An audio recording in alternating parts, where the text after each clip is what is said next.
Hi there, my name's Nigel Bayliss and I'm a product manager in the data warehousing team here at Oracle.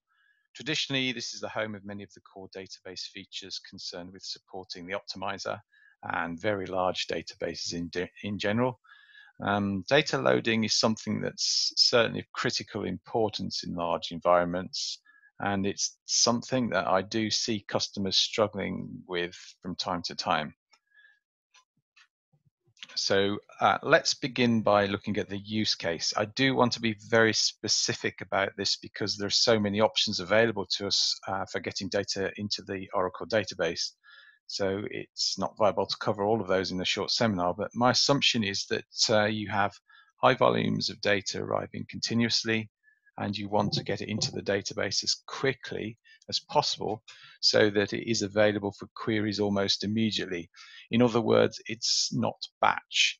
I'm assuming that you're going to be using conventional path load, which means you'll be using insert statements into tables or calling PL SQL procedures or functions to insert rows into database tables.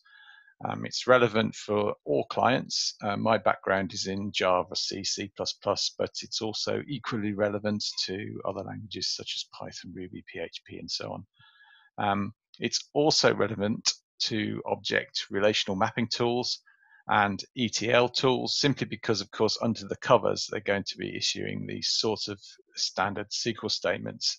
So later on in the presentation, I will show you a way of measuring, if you like, the effectiveness of more general tools that you might be using. Part two, a later web seminar, will cover batch loading and direct path loading in general. I am going to be speaking really from the developer's perspective, not the database administrators. So what I'm aiming to do is to help you make the right choices that will help the DBA to help you. So in other words, you'll be avoiding common gotchas that might limit scalability.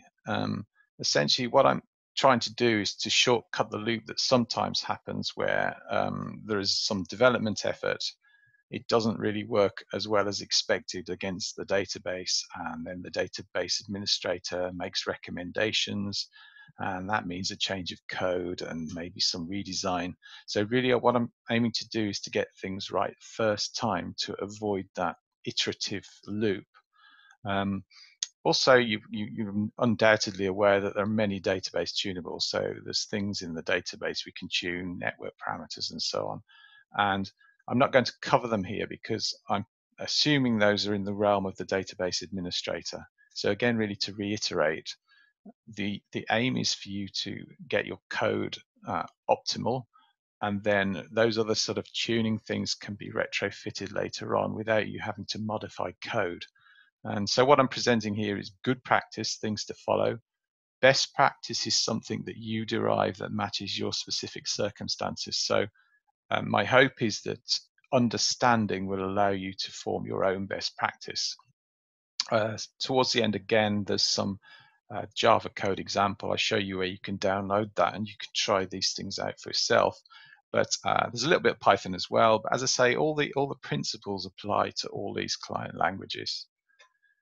So the agenda is I'm just going to present a top level recipe for achieving optimal performance, a little health warning about performance testing in general, and then we'll work through the details of the recipe, and then some example code for you to look at, and then hopefully a nice, useful way of that you can check and measure the success of what you're doing to make sure that it's doing what you're expecting it to do.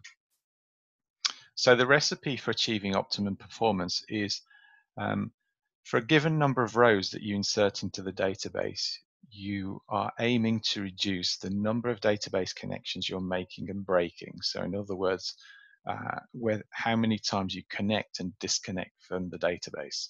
You're also aiming in general to reduce the number of commits you issue against the database. So if you insert rows, it's normally advantageous not to commit too frequently, although I am going to point out that some systems require this. So where you are having to commit frequently, there are ways of mitigating this, mitigating the overhead of doing that. Also, we want to reduce the number of round trips between the client and the database. And then, very importantly, we need to think about how we parse SQL, and also how many times we execute SQL in the database. So the health warning about performance testing is that when you are running any kind of elapsed time test to compare one solution against another, be very careful, because I've definitely seen a lot of cases where very incorrect conclusions have been drawn, and you can sort of scan around the web and find these things, because really the conclusions being arrived at are really from a position where the person writing these things down doesn't really fully understand what they're doing. So there's quite a lot of misinformation out there, I would say, and you always have to be very careful about testing things on different types of hardware. And very often, I think the most important lesson is that if you're, for example, running a test, and you will not necessarily encounter scalability problems unless you really stress the system in a particular way, in a realistic way. So simple elapsed times tests don't tend to distinguish between good and bad solutions. They don't necessarily give you forewarning of scalability issues that you might encounter. And by scalability issue, I mean that if your load rate needs to increase and you need to make it go faster and faster, what you don't want to do is to hit some kind of brick wall that stops you going any faster. So the aim of this really is to get things right so that you avoid those kind of brick wall issues, if you like, where you're scaling out and hitting some kind of brick wall because of the way the data load has been coded. So following the recipe, I think this one is fairly obvious to most people. I think this is very well understood that the process, if you like, the mechanism of creating a connection against a database is quite expensive because it creates processes and allocates memory. It's one of those things that if you measure it, you might find it's actually pretty fast. So the connection's made very quickly and you can disconnect very quickly. So on the face of it, it may seem fine, but it is a scalability issue in that as you try to do more of that with more and more and more connections on the database, you can definitely start to encounter scalability problems, simply because, fundamentally, you may not be able to create and destroy processes fast enough on the operating system to keep up. So issues like that start to creep in. So long-term persistent connections are usually the most appropriate if you're running high-performance data loading. Of course, things like connection pools mitigate the make and break. So if you are forced in your code to issue kind of make break type connections, then look at using connection pools, of course, but there's always overhead, some, if you like, CPU overhead in managing those connections from the client perspective.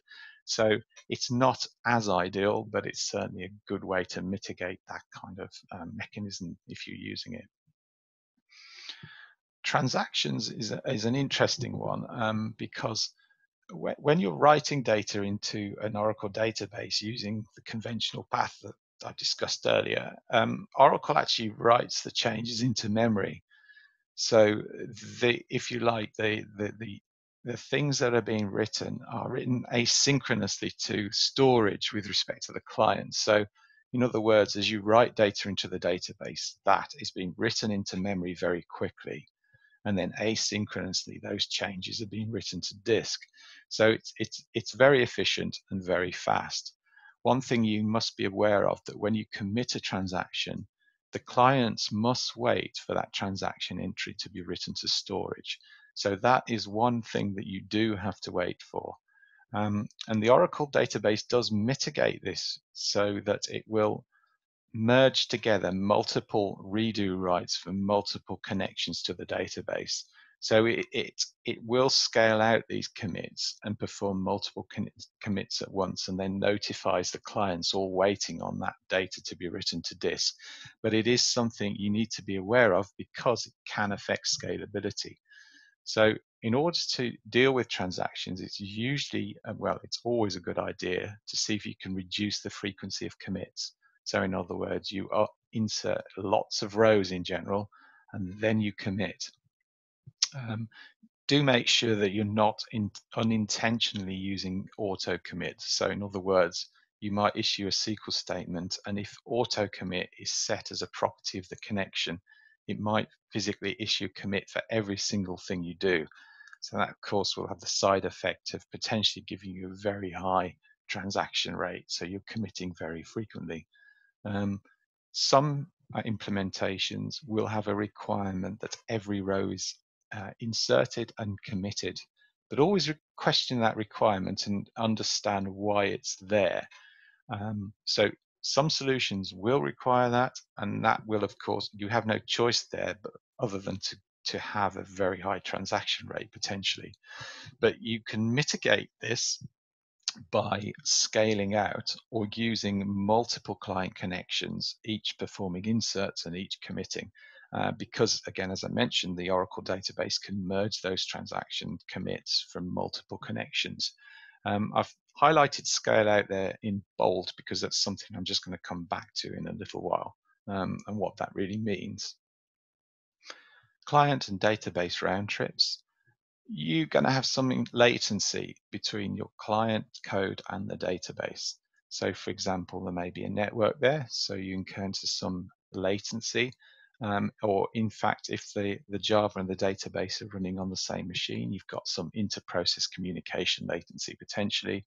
Plus, there's overhead in, for example, CPU time. Every time you send a message to the database, some CPU is, of course, going to be used. So latency and CPU burn, if you like, are the sort of things you need to work to that gets consumed each time you interact with the database.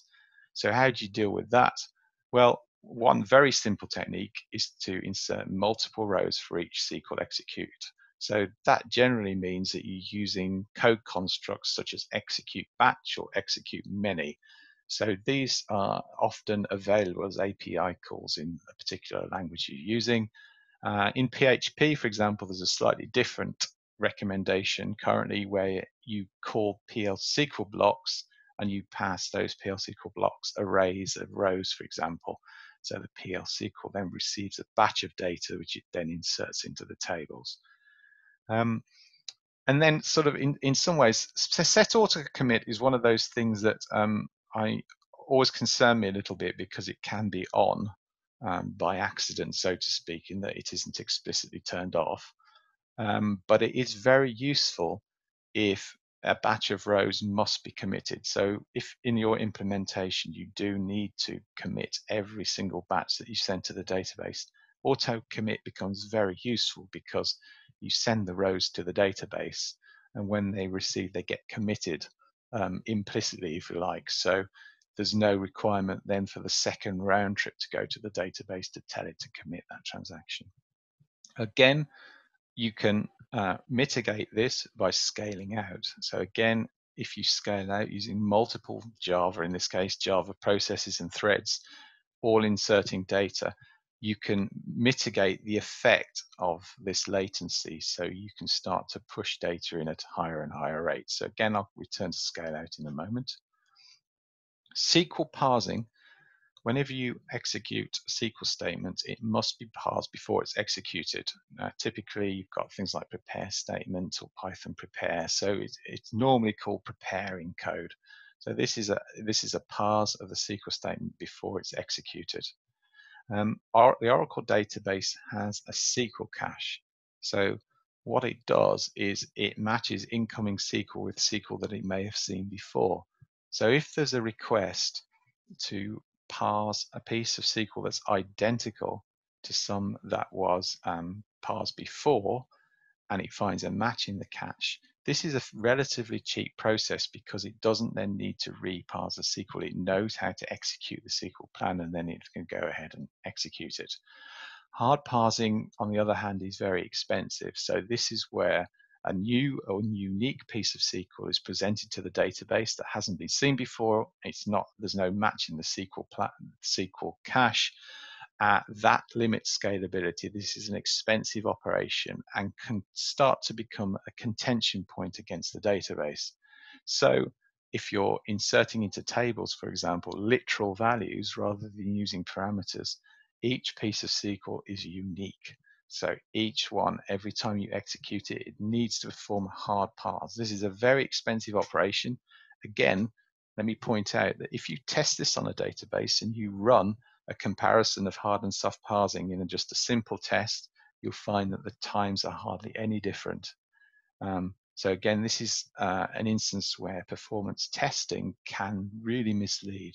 It's always very important to be aware that hard parsing is one of those things that can limit scalability. So the recommendations for dealing with SQL parsing is parse SQL once, execute many times.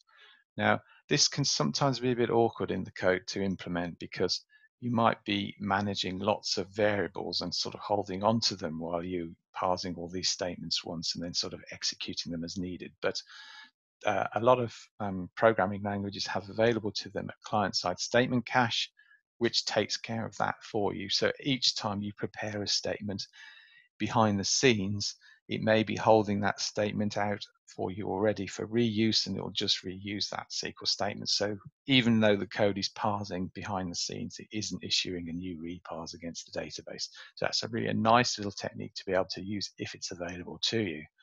Be aware that open cursors, that is parse SQL statements, do use some memory on the database. So be careful about how you choose the size of your statement cache. So if you've got thousands and thousands of connections, each with potentially hundreds or thousands of open SQL statements, it can consume quite a considerable amount of memory on the database server. So always be aware of that. As I think you've seen from the previous slide, you do need to parameterize your SQL wherever possible. So use bind variables or question marks or whatever the actual syntax is for your particular language. So always pass parameters to SQL statements. You may have encountered, in fact, this kind of sticking plaster fix to this called cursor sharing. So there is, in fact, a database parameter called cursor sharing equals force.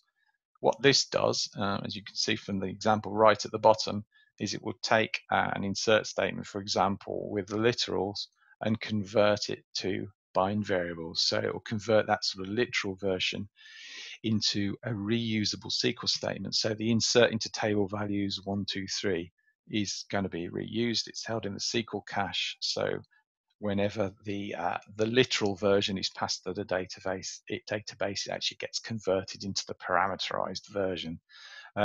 This does work, of course, but it's definitely not an ideal solution. It's quite invasive, really, in terms of using it in the database because it's for a particular session. It's a sort of all or nothing. So I would definitely not recommend it as a sort of sticking plaster thing that you apply to as a sort of get out of jail free card, if you like. So try and do the right thing. Try and work with bind variables and parameters rather than trying to rely on these sort of things that you retrofit later on. So SQL execution, now this is where we reduce the number of executes per number of rows we insert into the database. The advice here is really the same as reducing the number of round trips, where we send a batch of rows to the database with execute batch or execute many, and then that will issue a single execute to push all those rows into the database. So it's a nice way of just getting the execute rate down on the database, because after all, each execute requires some work for the database to do. So if you can reduce the rate of execution, you definitely start to benefit from improved scalability. So it's just a general principle to try and observe if you can. Now we look at scale out. Where that comes from, if you like. Scale out is a very useful mechanism for defeating latency or things that you're essentially having to wait for that aren't necessarily consuming all of the resources available. So a very good example, of course, is network round-trip latency, where each connection, each Java process is only using a little bit of network bandwidth, but you physically have to wait for the data to travel down the network, hit the database, some work occurs, and then the response comes back. Also, the database is consuming CPU time, and you have to wait for that. But generally speaking, these days, of course, database servers have maybe dozens of CPUs, and you're only going to be using one at a time if you have one connection. So if we want to scale out and make use of all those database servers, database CPUs, then let's scale out with multiple connections. So this is a very good way to start pushing more and more data into the database faster and faster. As a sort of side step to that, the principle behind this comes from a thing called Little's Law, something that's a nice way of defining or understanding how this works. So it becomes very easy really to see how you, for example, if each round trip we've got in our Java process takes 2 seconds, but I need to perform 50 operations per second, I'll need about 100 connections to achieve that. So it's a good way of getting an idea of how many concurrent threads of execution you're going to need to achieve particular rates, the sort of required rates that your system needs to deliver. Other things to consider. After sort of listing all of these things, I'm trying to say, don't try to overthink the solution. I think you need to look sensibly at what you need to achieve with some eye on the future, but you don't necessarily have to implement the future today. So think about whether you might need to scale out, but it might not be something you need to do initially. So again, it's one of those things that you should prepare for and think about without necessarily having to do it.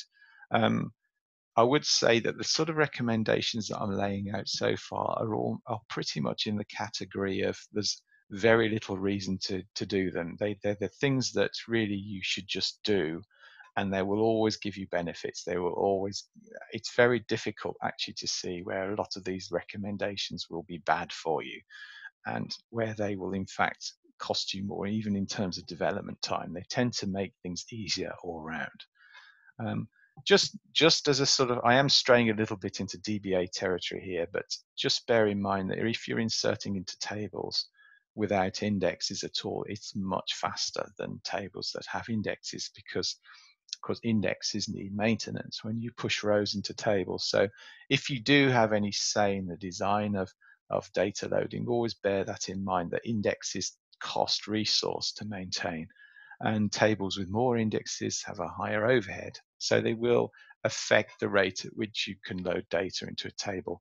There are some tricks that the DBA can perform to help you with that. So I'm mentioning it here that tables and indexes can be partitioned, or if you like, divided up. So it's one of the sort of easy mechanisms that the database administrator has for you to improve load rates. So I'm mentioning it here really to give you the language in order to sort of to speak to DBAs on that subject area. Example code is available. So I've written some Java and a little bit of Python for you to look at. So that's uploaded to GitHub. I think the easiest way to get there really is to just go github.com/oracle. And for there, you'll see our DWVLDB repository. If you just drill into that, you're going to come across the example code that I've got for you. So this, if you like, just zeroing in on the if you like, the best piece of code to give you some idea of the sort of following best practice and what that looks like. This is a little extract from the code where I'm parsing once outside of the for loop that's going to start inserting rows. So I parse my statement once, I parameterize the SQL, I execute a batch of inserts. So in other words, I'm essentially batching up an array of values, and then I execute that batch against the database in one go. And then I also commit in batches. So I'll execute lots of inserts in batches, and then at some point I'll commit those rows to the database. So again, I'm reducing the transaction rate, and I'm increasing the size of the payload being sent to the database, which in turn is reducing my execute rate and reducing the number of round trips I need between the client and the database. This is a statement cache version, which is really nice. I think it's a really nice feature to be able to use this. So I set up a statement cache now. Inside the loop, I'm now parsing So I'm apparently parsing this SQL statement repeatedly against the database. However, because I'm using this implicit statement cache, the parse itself is not actually issued against the database. So it's a nice little optimization that you get really almost for free. So this does, I would say, in general, make coding a bit easier because you don't have to keep tracking all the prepared statement variables or sort of hold them in an array or something like that. It's just an easy mechanism to use. This is a simple Python example. Again, I'm preparing once or parsing once. In this case, you fill an array and then you execute many against the database. So that's the sort of Python version, similar to the example I've just shown you in Java. We'll come to measuring success in a minute, but before we do that, if we just take a quick look at the code itself. So on the GitHub page, there's example output as well as the Java program itself. So yeah, you can just fire that up in JDeveloper or what have you. So the example output looks like this. So what's actually happening is I'm running a query against the database to measure the sorts of values that I'm talking about. So if we go back to the measuring success, there's a query that you can issue against the database which can tell you to report statistics on what your client software is doing. So if I pop down one, the database administrator might need to give you access to these views, but once you've got that, the output looks something like this. So it tells you physically how many round trips between the client and the database you've had, how many times you've executed, parsed. This is the hard parse highlighted in red because this is the thing that we really want to avoid. The total number of parses against the database, so that will include soft and hard parses, and the number of commits we've issued as well. So these are the numbers that we want to optimize. So it's a very easy way of executing a query to get a measure of how successful our client is at optimizing these numbers. So if you do run the example code, or if you do look on GitHub at the example output, it's going to look something like this. Why don't we take a look?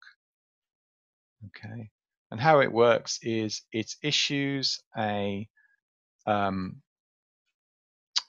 query, it issues a connect against the database and runs this query and gets, if you like, a baseline set of numbers. So merely to connect to the database, we're getting 3 round trips, and then some data is passed to the database and received. Okay. Even when you connect, there are some executes that are issued automatically by the database. So I take those as baseline numbers, and then I start running the actual code. So here's a bit of pseudo code to see what we're actually doing here. So here, in this case, I'm parsing the insert statement once, and then I have a loop that's actually going 10 times round. It will execute, commit, and it goes around 10 times. And we can see this here if we look at our baseline comparison. So these are the sort of absolute numbers. This is the baseline comparison. So this here is the effect of running just this statement minus the connect that we had before. So I'm ignoring the database connection numbers, basically. I'm just measuring how much, what the numbers are generated by this particular bit of software. So because I went around the loop 10 times and committed 10 times, you can see I have 10 commits. I have 10 executes. Okay, the statement's parsed once at the top, and it's not a hard parse, so we can see it's a soft parse. So that statement was already in the SQL cache. So it's actually quite a nice little setup there. It's working very nicely. I have 20 round trips to the database, and it took about 3.5 seconds, or 3,523 milliseconds. Then there are lots of examples in the code, so I won't go through them all, but I'd like to show you quickly these sort of effects that you can get. In this case, I'm setting auto commit to be true. So now it's doing an insert and commit in one round trip. Now our number of round trips has gone from 20 to 10. Our number of executes has stayed the same, and the number of commits are the same, but our round trips. But now if you notice that we've gone from about 3.5 seconds down to about 2 seconds, which is actually a ridiculously huge difference. But the reason for that is my client is in the United Kingdom, my database is in the United States, so this is actually a transatlantic connection. So it's again really just pointing out that if you measure performance differences, it really depends on your environment. You have to always be very careful. So that's really why I'm emphasizing looking at the statistics, measuring your success by looking at what you're actually doing in the database rather than just worrying about elapsed time. Okay. So that's really the primary takeaway from this really is always think about what is actually going on rather than just simply looking at time. If we now move down, actually, we'll go, there's lots of different versions of things that I've tried out. But if we get to the sort of the definitive, if you like, in this case, I'm just parsing once with a variable, a bind variable. I'm looping in it to create a batch of records, basically, and then executing that batch. The batch is 10 rows again, and then also I'm going to commit after a large number of rows. So I'll insert lots of rows, and then at some point I will commit. If we now look at the statistics in this case, look at the number of round trips has now dropped significantly. We only have 2 round trips now. We also, basically that's 1 for the batch of rows and 1 for the commit. There's 1 execute now, so we've just knocked that right down. There's 1 parse, 1 soft parse actually, and then 1 commit at the end. But now you can see the actual elapsed time's tiny. It's dropped down to 1/3 of a second, so it's 10 times faster. And of course, I've rigged the test in a way to get that because I am using a transatlantic connection. And what I've done here is I've optimized the number of round trips between my clients. So I'm reducing the amount of round trips or hops across the Atlantic. So I'm going to make it a lot faster very easily by just following these rules. Bear in mind, if you look through your performance tests, it will demonstrate, as I move really from the top down, I'm improving things, I'm making things better and better. But as I make things significantly better, the elapsed times are not changing much. So again, you could easily be lulled into thinking these things don't really matter, but they do, because it's not just about elapsed times, it is about scalability as well. So the only reason why I get such a great success here is because I've rigged the test and I'm just talking across the Atlantic. So it's a great way of demonstrating where if you target your optimization, you can get great results. Okay, so the example output and the code we've seen. So you can also try these queries if you're using object relational tools or if you're using ETL tools. All of that is available to you. You can check to see how they're behaving. Also, of course, it's always good to be aware of these kinds of optimizations because very often ORMs and ETL tools can take advantage of those optimizations. It may just be a parameter or something that you need to set or an API you need to call to actually enable that kind of optimization to occur. So it is a good way to always know how things work underneath, and you can then go hunting for those sorts of optimizations built into the tools.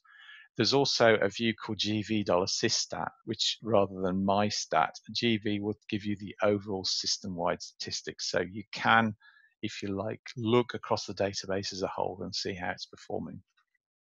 So summary is reduce the number of connections, transactions, round trips, and so on for each batch of rows that you insert in the database. If you do that, you're going to get optimum performance.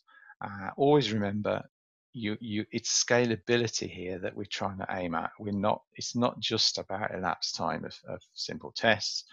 Our home, if you like, for the data warehousing PM team is at blogs.oracle.com/data warehousing. Also, we do maintain across a number of pages on the OTN site, the Oracle Technics site. So our particular home is the URL given below. So that's it. Thanks for listening. I hope it was useful to you, and look forward to presenting next time about loading data in batch. So thank you very much.